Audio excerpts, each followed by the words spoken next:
Banyak dari kita mungkin membaca adegan mutilasi di tangan kiri sambil mungkin menikmati makanan di tangan kanan gitu, sambil minum kopi. Ada yang kayak gitu.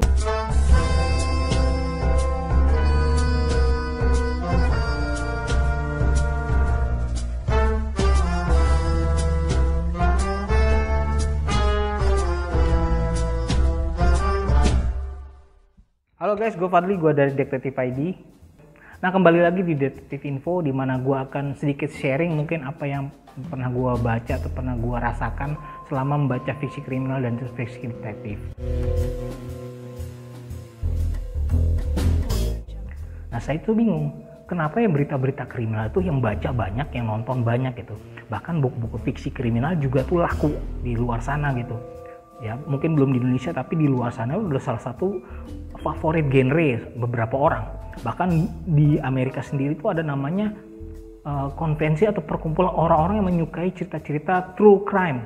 Nah, kali ini yang akan gue bahas adalah sebenarnya pertanyaan, mengapa sih kita semua tertarik dengan menonton atau membaca cerita-cerita fiksi kriminal, detektif, padahal itu adalah cerita-cerita pembunuhan, cerita-cerita yang berbau kriminal dan pidana gitu. Tapi kenapa kok kita tertarik? Bahkan banyak dari kita mungkin membaca adegan mutilasi di tangan kiri sambil mungkin menikmati makanan di tangan kanan gitu, sambil minum kopi. Ada yang kayak gitu. Nah, mungkin kita akan bahas dari sisi itu ya. Sebenarnya kalau saya ditanya hal ini sebenarnya juga bingung untuk menjawabnya gimana gitu. Kenapa sih lu tertarik membaca kisah-kisah pembunuhan gitu? Nah, gue juga sebenarnya nggak tahu. Ketika gue akan menyampaikan di sesuatu materi di Bukis Indonesia beberapa waktu lalu, nah, gue akhirnya menghubungi seorang psikolog. Dia juga seorang pembaca buku-buku kriminal gitu, namanya Gita, Mbak Gita Eka Pratiwi, yang kebetulan dia juga seorang bookstagrammer, beliau Gita. Nah, gue sharing sama dia dan dia memberikan beberapa insight gitu yang menarik. Kenapa kita tertarik membaca cerita-cerita kriminal seperti ini gitu. Nah, mungkin yang pertama yang gue rasain kenapa tertarik membaca kriminal, pertama adalah mungkin refleksi dari diri kita sendiri gitu. Dimana semua orang itu pasti memiliki evil side gitu, sisi buruk gitu. Nah, dan kita juga suka mengeksplorasi hal-hal yang berbau yang unik-unik, yang baru gitu, dan mengeksplorasi dark thought kita, maksudnya pikiran-pikiran gelap kita gitu di dalam diri kita gitu. Nah, yang kedua adalah ada hubungan logis sebab akibat yang disenangi oleh pembaca dari cerita-cerita kriminal. Ya, ada kaitan-kaitan itulah yang membuat beberapa orang betah membaca cerita kriminal walaupun kisahnya berbau pembunuhan dan segala macam. Karena pembunuhan sendiri itu adalah mungkin ya puncak konflik dari sebuah hubungan antara satu individu dan individu lainnya. Nah, kita kan semua orang suka dengan konflik gitu ya. Kenapa kita tertarik membaca cerita kriminal? Karena akibat dari kejahatan itu konflik-konflik apa yang muncul atau konflik-konflik apa yang menyebabkan terjadinya kejahatan itu. Nah, yang berikutnya adalah rasa alami atau ketertarikan manusia dengan karakter manusia lainnya yang unik, sadis, abnormal, dan segala macam. Nah, satu lagi kita terdorong dan penasaran untuk melakukan problem solving.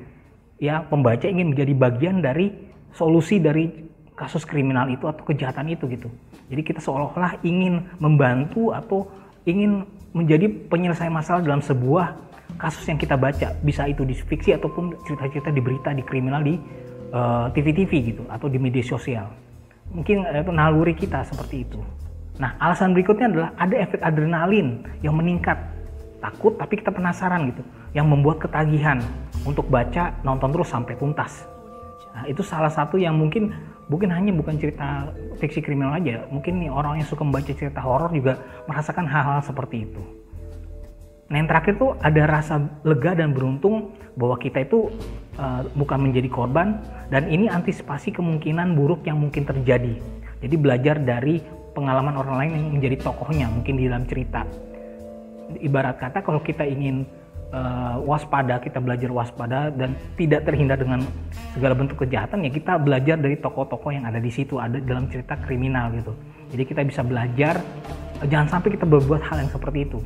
Misalnya kita punya rasa iri terhadap seseorang, yang mana iri itu bisa lama-lama tuh membukit dan bisa menjadi keinginan seseorang untuk membunuh seseorang gitu atau menyakiti orang lain gitu.